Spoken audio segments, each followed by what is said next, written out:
Well, Coach, you've been in the building before, obviously, but first time on the home side on the bench tonight. Looking forward to that. Yeah, I am. Right, there's the whole feel of a building, feel of a rink that you get at the bench level. So, been over the years, been in the building when it's pretty loud, and there's some pretty dominant teams, and certainly now they excited fans. So I am looking forward to it. I'm mindful that a little different crowd with everything that's going on in Florida. So.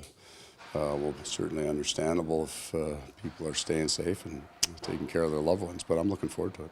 So you're working on some power play out there. Is this about the time in training camp where you start to turn your focus? First, we hadn't even touched it in the Nashville games. That's their first walkthrough of it. It's kind of how the lines got structured for today. We wanted to make sure we had at least one power play unit, and we'll build the lineups more to make sure that we have one special team unit with guys that we think we're going to use each night. Is there anything else you're looking for from a step from those first two games to this game in terms of what you're working on? Oh, yeah. I mean, we hadn't touched any of our breakouts or counters or anything. We're still early on that. We took the day off in there with the game. So that'll be the focus of this week. We'll go over all of the defensive structure that was really the first few days, and now we'll try to get back to playing fast. And Montour running the point a little bit, doing some stuff. What do you like about him as a facilitator? Yeah, well, he can get across that line so very, very quickly, and he can shoot the puck, which is really important for the guy up top to be a threat, right? And they're going to have to protect that shot. On that unit, you've got Ekblad and Barkov on the flanks. So if you're going to cheat on those two heaters, and I understand why you would, then we got a guy, and then clearly Tkachuk doesn't mind going to net front. So it's having somebody who can get across the line quickly as a threat to shoot the puck will open up other people. I'm just wondering, you guys watched a ton of film this offseason. Did he maybe stand out a little bit? Like he seemed like a sneaky good guy, like maybe you wouldn't focus on, but it seemed like he got a shot through. He did a lot of good things last year, but overshadowed by so many others.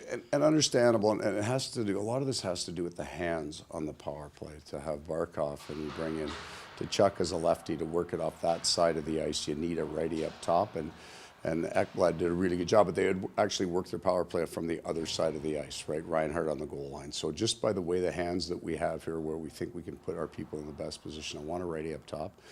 But Aaron Ekblad had an awful lot of success as well from shooting from the shooter's hole on the other side, because he can really, really bring it. So we were looking for a right-hander up top, and after we'd watched Brandon play, he has all the skills. Just going to need some time and some reps on it. He's also very versatile. He's played with everybody on this yeah, team. both Doesn't seem to mind. Both sides of the ice, he can play left and right. Very important, because we are going to have injuries back there. When one of your top guys can go to the other side, it makes it easy. So you're not kind of pigeonholed into who you bring into your lineup by the hand, right? So if you can say, geez, I really need a left-handed defenseman, even if maybe somebody in Charlotte, the right-handed defenseman should be coming up, you can move Brandon over.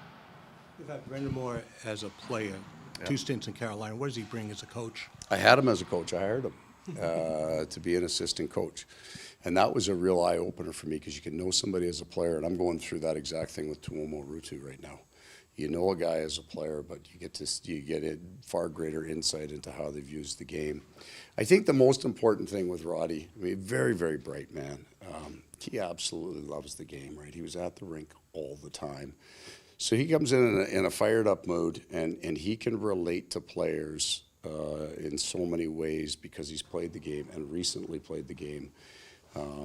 Very, very bright man. I think might be the coach over the last 4 or 5 years that's maximized his lineup as well as anybody. He gets everybody to play a very hard gap game. He does a wonderful job bringing in different styles of players and finding a way to get the most out of them.